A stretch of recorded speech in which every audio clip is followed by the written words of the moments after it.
রংপুরের গঙ্গাচড়া মডেল থানা পুলিশের অভিযানে ৩৬ বোতল নেশাজাতীয় মাদকদ্রব্য ফেনসিডিল ও ১২ বোতল মাদকদ্রব্য স্কাফ সহ মাদক কারবারি একরামুল ইসলাম একরাকে আটক করা হয়েছে।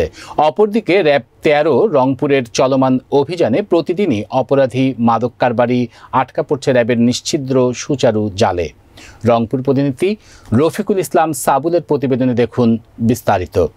কুড়িগ্রাম জেলার নাগেশ্বরীতে পাওনা টাকার জের ধরে গত ২০২২ সালের ১২ জুলাই ঘটে যাওয়া হত্যাকাণ্ডের এজাহারভুক্ত প্রধান আসামি আনিসুর রহমান খোকনকে র্যাব ১৩ কুড়িগ্রামের নাগেশ্বরী থানার কালীগঞ্জ এলাকা থেকে এবং র্যাব ১-এর যৌথ অভিযানে জিএমপির টঙ্গী থানা এলাকা থেকে পর্নোগ্রাফি মামলার প্রধান আসামি জাহাঙ্গীর আলমকে আটক করা হয়।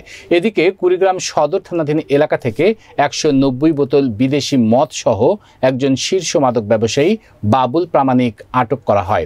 এছাড়াও দিনাজপুরের বোচাগঞ্জে ক্রিকেট খেলার কথা বলে ডেকে নিয়ে বন্ধুকে নির্মমভাবে হত্যার প্রধান আসামি মিরাজ হোসেনকে আটক করেছে র্যাব ১৩ ও র্যাব ১০, র্যাব ১৩ রংপুরের যৌথ টিম।